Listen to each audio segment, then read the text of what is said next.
In this world, the future did not unify. It fractured into 4 kingdoms, 4 forms of order, 4 responses to the same fear, and none is willing to yield. And now that price is beginning to be exacted, kingdom by kingdom.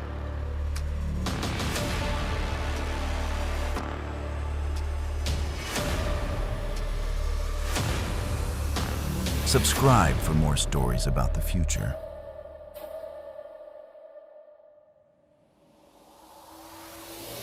Humans are the only species capable of building their own prison and calling it home. When the waters devoured the continents, the ancient nations quietly fell apart.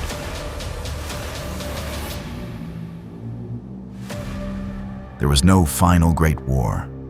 There were no final speeches. The map simply ceased to make sense. Instead of countries, refuges emerged.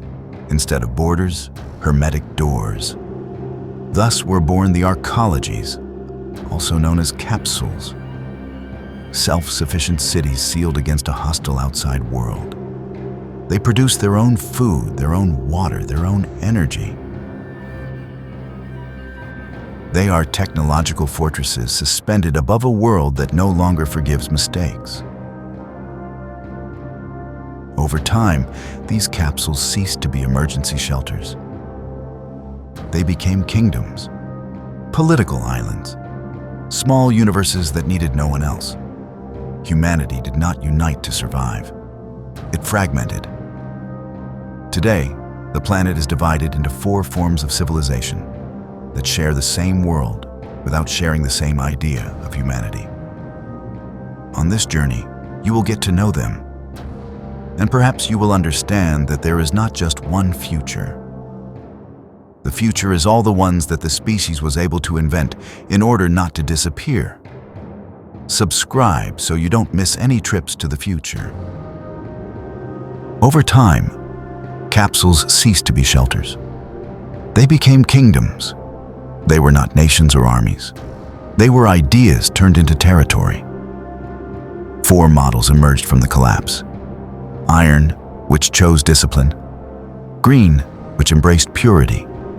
Chain, which dissolved the individual. And sea, which turned looting into a way of life. 4 responses to fear. 4 incompatible visions. Conflict was inevitable. The Iron Citadel is the capsule that best encapsulates the spirit of the 22nd century. A civilization born not of an ideal, but of an urgency. Here, survival is not a right. It is a calculation. When the outside world became uninhabitable and the networks of the old world collapsed, this capsule rose as a bastion of pure engineering. It was not built to be a home. It was built not to fail. And that principle continues to guide everything. Every corridor, every shift, every breath. At the pinnacle of power are the lords, the technical elite who maintain the mechanical heart of the city. They do not rule by lineage or charisma. They rule because they understand the systems that allow everyone else to stay alive. They are the only ones with access to the reactor codes, the emergency air protocols, the internal purified water routes. They are the people capable of preventing a blackout, a thermal collapse, a toxic leak. And in an airtight capsule, those skills are more valuable than any law. The population respects them, but also fears them. Because when a single gesture of their hand can shut down an entire level or stop an airflow, power ceases to be abstract. It becomes physical, present, immediate. Below them are the vast majority, The servants. Men and women who keep the Citadel running on a daily basis, from the recycling plants to the hydroponic farms. They have no fancy titles or authority, but without them, the machine would grind to a halt within hours. Each servant has a small metal device embedded in their collarbone, the balance collar. It does not measure money. Money ceased to exist long ago. It measures something more crude, that person's exact usefulness to the system. Its sensors monitor productivity, discipline, resource consumption, and risk.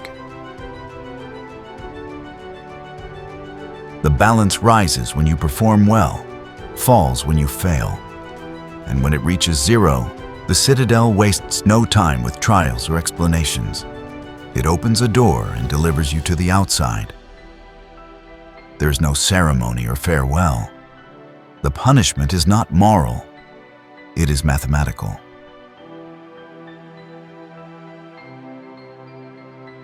This harsh and silent pact is the foundation of the entire Citadel.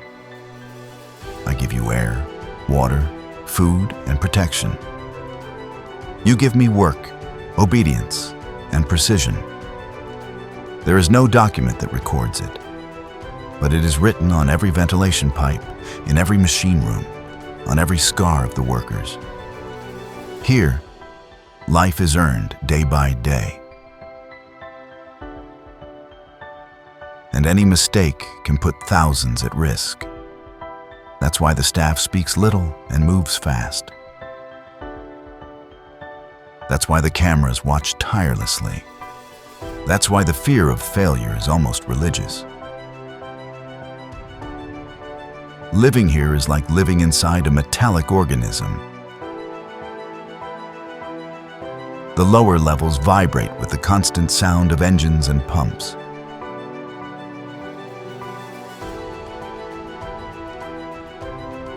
The middle levels are dedicated to crops, workshops, and residential areas. The upper levels, quieter and more spacious, are the territory of the lords. Standard dwellings measure just over 6 square meters, with a folding bed, a steam shower module, and a locker. There's no room for decorations or souvenirs. The Citadel does not want you to be comfortable. It wants you to be operational. The food is functional, dense, nutritious, without strong flavors.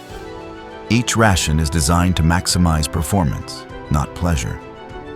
Leisure is reduced to basic simulations, old files, or short breaks in common areas where no one dares to raise their voice.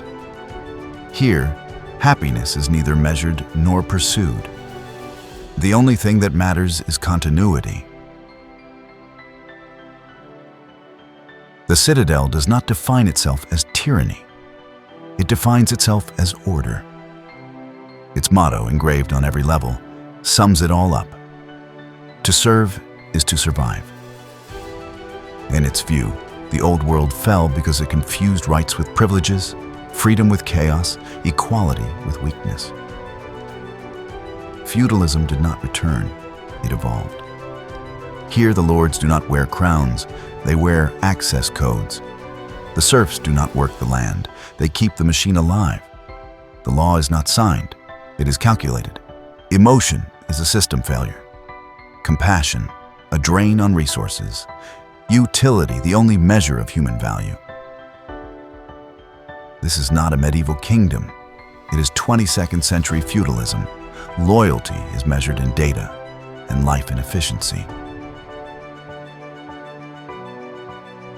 On a fragmented planet, the capsules do not exist in complete isolation. They observe, they evaluate, and sometimes they clash. The Citadel maintains an almost philosophical rivalry with New Eden. Those in Eden believe in purity, spiritual austerity, and balance. Those in Iron believe that without control, there is no life. One sees the other as fanatics, the other sees them as naive and doomed to collapse. With the chain, the relationship is tense and puzzling. The Citadel does not understand the chain's obsession with erasing personal identity, but recognizes that their collective discipline has a certain logic. With the sea wolves, the bond is simpler. Constant conflict. The wolves raid when they need parts or medicine. The Citadel responds by reinforcing defenses, sending drones, or simply waiting for the rival fleet to wear itself out. On the political chessboard of the Capsule Age, the Citadel does not want to conquer. It does not want to expand. It does not want to negotiate. It just wants to stay alive. And that, in a world like this, makes it the most dangerous civilization of all.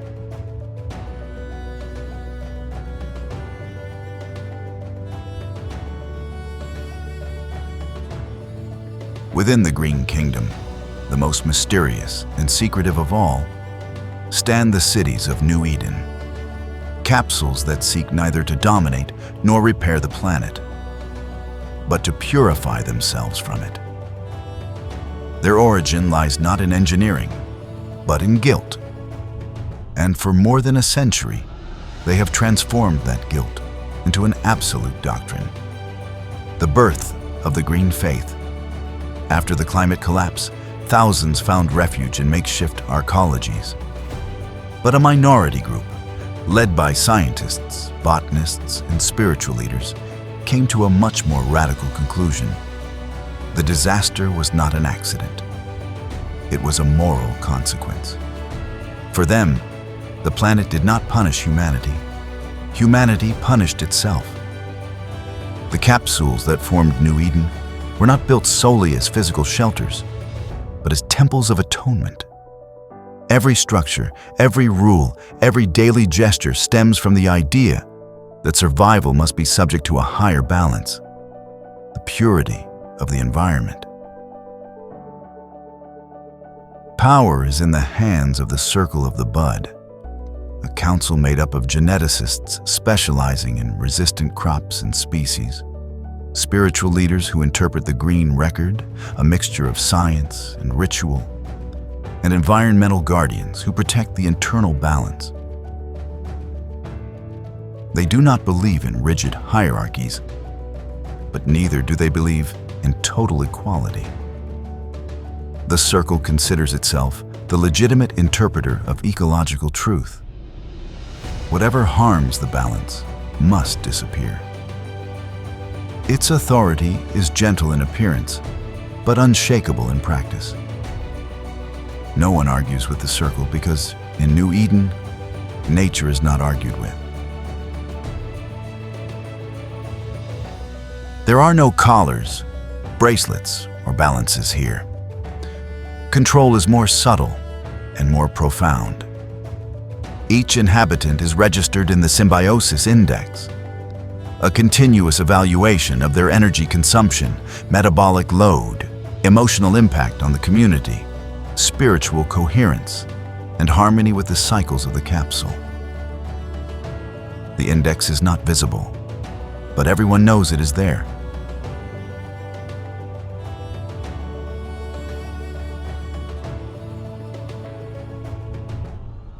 Observed by bioenvironmental sensors that scan every room, every hallway, every garden.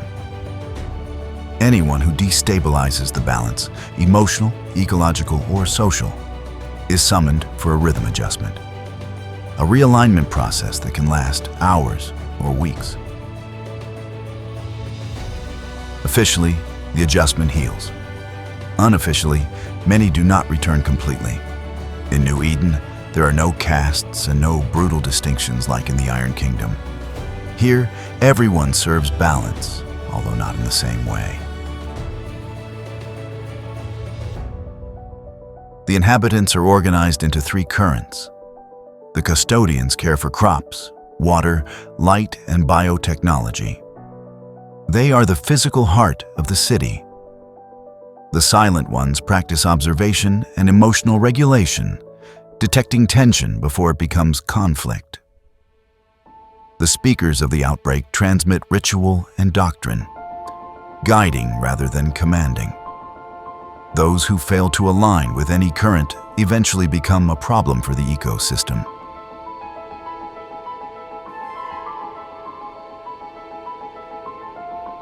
New Eden capsules are the most beautiful on the planet, not because of luxury, but because of their design.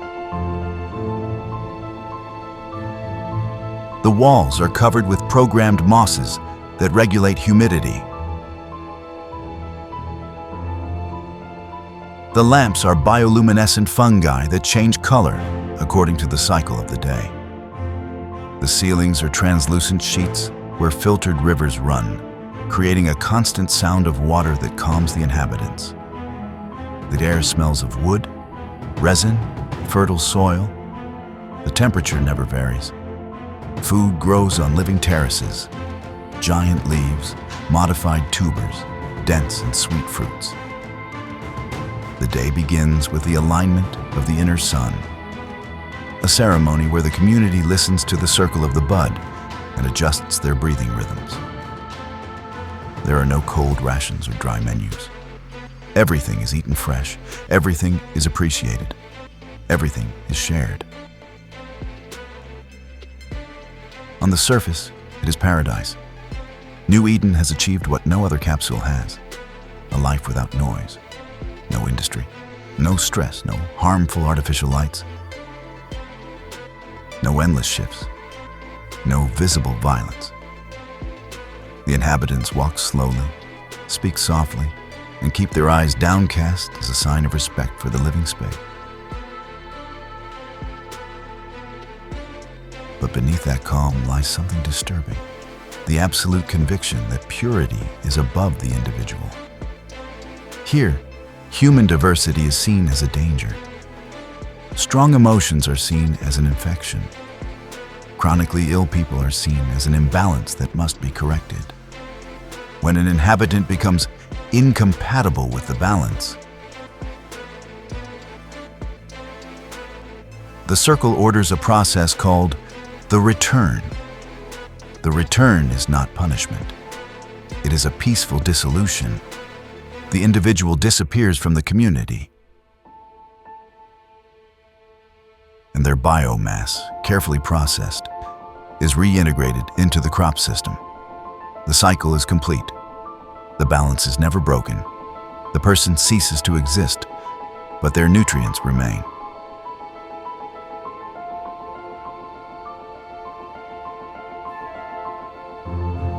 With the kingdom of iron, mutual contempt. For New Eden, iron is mechanical arrogance. For iron, Eden is fanaticism disguised as harmony. With the chain, curious fascination. Both value unity, but Eden considers the chain to be guilty of emotional artifice. With the sea wolves, compassion tinged with fear. The wolves are seen as lost souls, but also as carriers of disease and disorder. New Eden does not seek war. It does not seek expansion. It does not seek allies. It seeks one thing: to preserve itself, even if it means slowly renouncing all traces of humanity.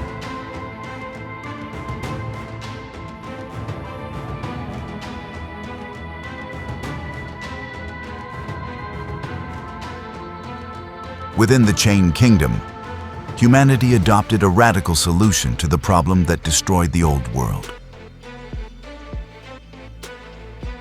the individual. While the iron capsules embraced mechanical discipline and New Eden revered ecological purity, the chain chose another path: dissolving the self to save the whole. They did not emerge from a great city or an intact arcology. The chain was born among ruins, elevated stations, corroded factories, logistics centers abandoned after the collapse. There, on rusted platforms and walkways creaking in the wind, the survivors did not form a settlement. They formed a belief, a system of obedience born of fear that became a coercive structure, where individual will cease to be relevant. Over time, unity ceased to be an aspiration and became an obligation. Rules became rituals. Dissent became a threat. And emotional devotion became the only acceptable form of belonging. No one inside called it a cult, but everything outside its boundaries recognized it for what it was. A group that did not allow its own voices, only echoes of the same thought. The chain believes that humanity fell because each person acted as an island. Too much ego, too much individual decision-making, too many incompatible versions of the future. Their solution was extreme. Each person must cease to be a story and become a link. Members have no names, they have numbers. They are links, connected to each other through rituals and emotional synchronization. They do not seek to erase humanity. They seek to unify it, to make thousands of voices into a single breath. The chain has no visible leaders. There are no lords, no circle, no dynasties. Authority emanates from the E, a rotating council of links appointed for their emotional stability and ability to maintain the shape of the group. But the real engine of power lies not in people, but in the archive they found, the multiple voice, a system where thousands of testimonies from the past mix and overlap, creating a chaotic chorus that the links consider sacred. The core interprets these voices as guidance. They say they represent humanity's mistakes and its warnings. Each link wears a device on the back of their neck called a harmony marker. It does not control the mind, but monitors pulse, stress, aggression, isolation, thought patterns, and emotional breakdown. When someone stops vibrating with the community, the marker emits a silent warning. The link is removed and subjected to the reset. The reset is not physical torture.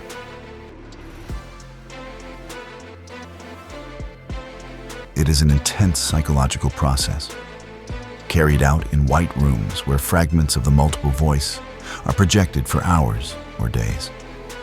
For the chain, this is not punishment.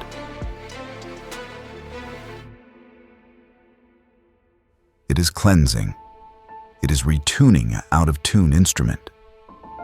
In the chain, there's no private property, but there is collective function. Each link fulfills a role not based on individual talent, but on emotional affinity. The weavers maintain social cohesion. The bridges negotiate with other factions. The watchers protect the community's boundaries. The custodians repair the elevated structures where they live.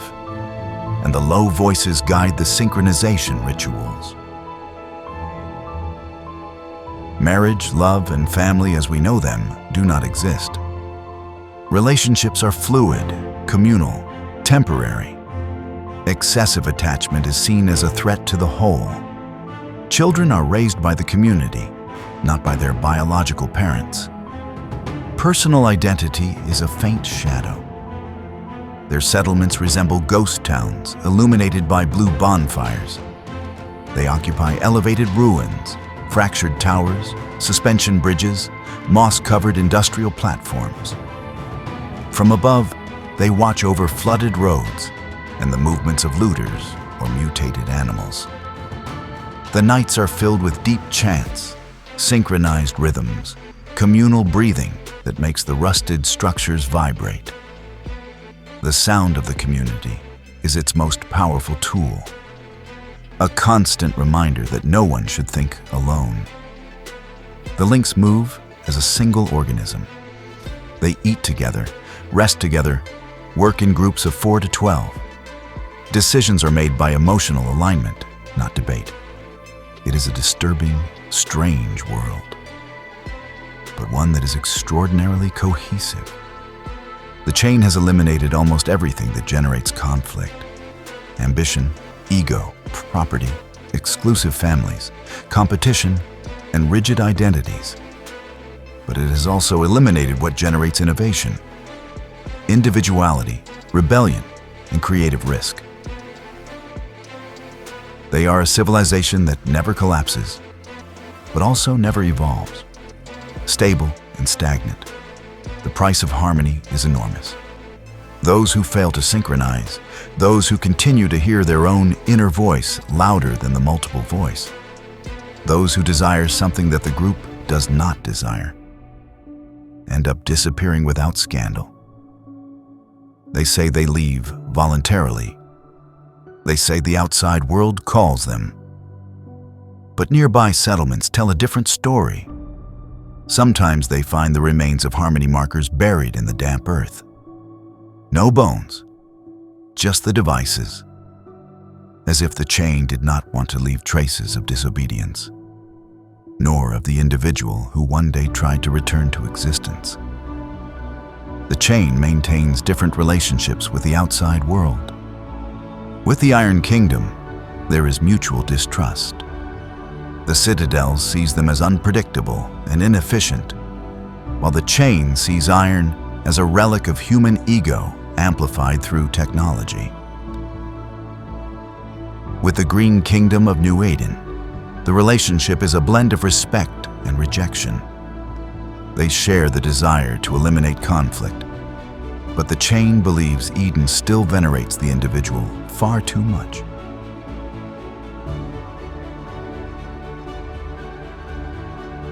With the Sea Kingdoms, there is fear. The Sea Wolves do not understand ritual or doctrine, they only understand survival. Their raids are constant, and the chain prefers to avoid direct contact. The chain has no interest in expansion, conquest, or imposing its vision. It only seeks to preserve its internal silence and protect it from a world that screams far too loudly.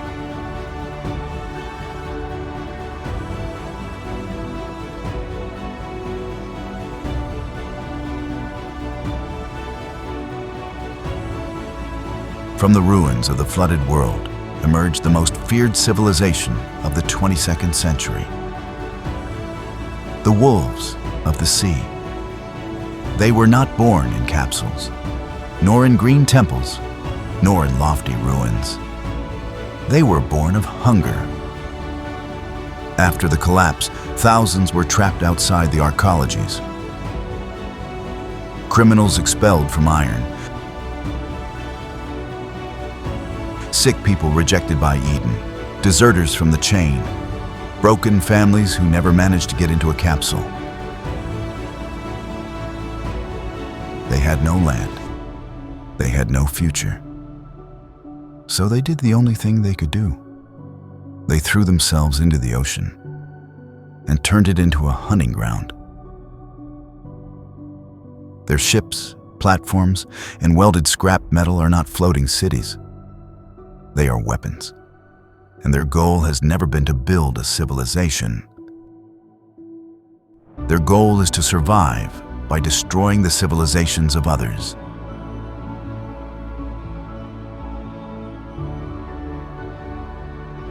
Each fleet, known as a pack, is led by a tyrant of the black water. They do not rule by lineage or by wisdom. They rule because no one can stop them without dying in the attempt. A tyrant remains in power as long as they bring back spoils. Keep the ships moving and inspire enough fear for no one to question them. When they fail, their reign ends immediately and spectacularly. They are chained to an anchor and claimed by the depths. Succession is fast, violent, and inevitable. The sea wolves do not believe in laws, they believe in consequences. Their system of control is based on 3 pillars. First, fear. Discipline is enforced with visible punishments, ritual amputations, branding, or being thrown into the sea during a storm. Second, the oath of oil and salt. Each member must tattoo the symbol of their pack with ink mixed with oil and human ashes. That tattoo makes desertion a death sentence.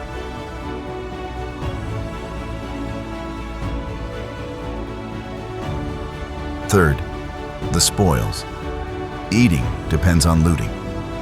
Those who do not fight do not eat, and those who do not eat die.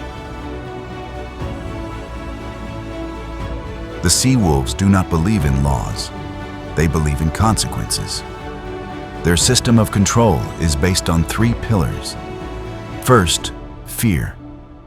Discipline is enforced with visible punishments, ritual amputations, branding, or being thrown into the sea during a storm. Second, the oath of oil and salt. Each member must tattoo the symbol of their pack with ink mixed with oil and human ashes. That tattoo makes desertion a death sentence. Third, the spoils. Eating depends on looting. Those who do not fight do not eat, and those who do not eat die. They live on structures that are always on the verge of collapse. Patched up boats, rusty ferries, perforated containers, antennas turned into towers. The sea is their land, their border, and their enemy. The nights are never dark. There's always a fire burning on drums. The noise never stops, metal clanging, old engines, shouting, wind. They eat raw fish, dried meat, seaweed cooked with fuel. They sleep where they can. Everything belongs to the pack, or to the strongest. The sea wolves are the only civilization that does not want to dominate. They do not want territory. They do not want ideology. They do not want a future. They only want loot. They are unpredictable because they have nothing to lose. They are dangerous because they have nothing of their own to protect. And they are effective because there is no diplomacy with them, only fear or death. Living among the wolves means accepting an early death. Wounds become infected, food is scarce, failed assaults end in massacres.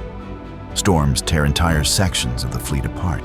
It is the freest civilization on the planet, and the most doomed. With the kingdom of iron, natural enemies. Iron has everything they need: technology, medicine, parts. With New Eden, easy prey when traveling between capsules. But the Edenites consider them carriers of disease and contamination. With the chain sees them as living chaos. The wolves see them as easy prey. With the terrestrial looters, sometimes allies, sometimes prey. It depends on the loot.